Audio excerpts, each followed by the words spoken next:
G'day viewers, it's Wednesday again, which means it's time for WAINGAFAT Wednesday.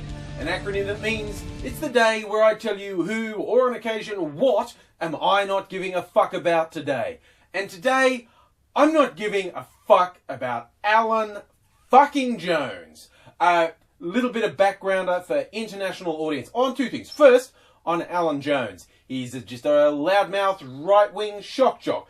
I'm sure you've got some version of it wherever you live. He's run-of-the-mill, loudmouth, thinks he knows everything, railing against anyone he disagrees with. Standard sort of stuff. Now, the second thing I always have to say, I'm going to mention the Liberal Party, or in specific, the Young Liberal Party, which is the Conservative Party in Australia. That confuses some people. I know, it's a weird, crazy world. Liberal, capital L, is the major Conservative Party in Australia. So the Young Liberal Party is the young, privileged, mostly extremely privileged children of those in high stations who are convinced they are better than everyone else and everyone should just step back and let them run the world. So, somewhat unsurprisingly, the Young Liberals invited Alan Jones to speak at a little shindig of theirs at Sydney University. He's a hero of theirs. Why not, okay? And one of his terribly witty comments, just off the cuff, talking to the crowd, he mentioned our Prime Minister, Gillard, whose father had died recently. More specifically, he mentioned the father said he died of shame because of his daughter telling lies. Now, somewhat predictably, this blew up in Alan's face.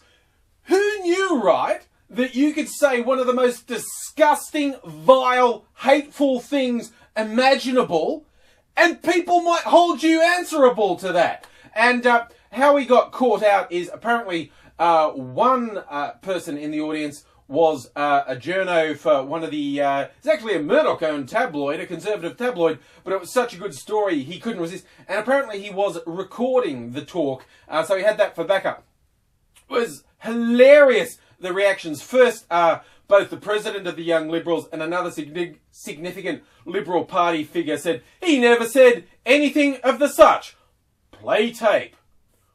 Right, okay. I may have just blatantly lied. Clearly, he actually said that. And this spiraled really quickly. The public outrage on this was astonishing. And relatively quickly, Jones called a press conference. This was on Sunday, Australian time. I found out because it was about the time I got up and I switched on my computer. Yes, I know, I get up and I switch on my computer. Sad! Even sadder, I switch on Twitter straight away. And my Twitter stream is going mental with, Alan Jones, what an arsehole! What is he saying? Oh my god, that's not the point. And so I quickly said, where is Alan Jones making a tool of himself? Quick, switch to the 24-hour news channel. Okay, ABC News 24. And I was about halfway through what turned into a 45 minutes of rambling from Alan Jones. Personally, if I ever did something that I felt compelled to apologise, I'd keep it really simple and concise. Something along the lines of, shouldn't have done that, sorry. But Jones just kept going on. And seriously, I ended up watching a recording of the entire thing. Don't ask me why I subjected myself to that. But Jones's apology essentially went along the lines of, sorry, I'm really sorry you found out. I didn't think anyone would find out. Oh, he shouldn't have been recording it. He wasn't meant to record it. Oh, is the recording even legitimate? I don't know. I mean, really, who really knows anything? Not me. Damn, the government sucks. It was absolutely bizarre. A very heavy line of his defence for saying this shit was, well, I thought it was a private do, and no one would ever know I said it. How the fuck does that make you less of a shithead? It's like, well, honestly, if I can't spew the most hateful bile imaginable to the Young Liberal Party, where can I do it? Is nothing sacred? And a little bit of an aside, in a defence of the Young Liberals, not my favourite people in the world, But there was a split in the audience between the fucktards who laughed at Jones saying this and a decent chunk of the audience who were clearly shocked. There was big indrawn breaths of, did you actually just say that? I mean, seriously? When you shock young liberals with what an asshole you're being, you really are the worst type of asshole. And one of the reasons I'm really not giving a fuck about Jones, this is the closest he's ever come to taking responsibility for the obnoxious shit he's done. I mean, clearly he's been spewing all this shit against the Prime Minister. It's blindingly obvious he is one of those people, and there's a lot of them in Australia, who simply can't tolerate the idea of a woman being in charge. And go fuck yourself if you want to argue that point, okay? Just say, oh, this policy, that policy. That's a secondary thing. Jones may well, and obviously does, disagree with the policies of the Labor government. But if you want to deny his obvious and vicious misogyny, you're a fucking worthless, moronic piece of shit.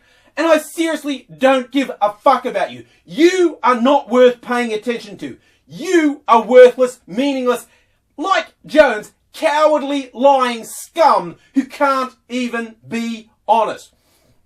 The real reason I'm not giving a fuck about him is not all those reasons. He's always been that, and he never owns up for things he does. I mean, for fuck's sake, this horrible, blubbering bag of suet was basically responsible for instigating the Cronulla race riots. Spent a week whipping it up. Yeah, take back our country from those people.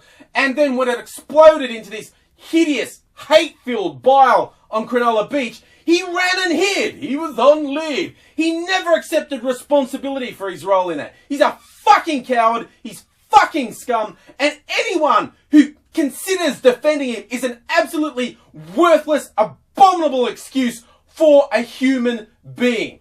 But you know what really got me? Jones saying, oh, in my defense, people say bad things about me. There were Twitters saying bad things. And yes, Jones had been diagnosed with cancer, which is now in remission. And he said, some people on Twitters said they hope the cancer comes back and kills me. And I'm sure they did say that. And it is a dick thing to say.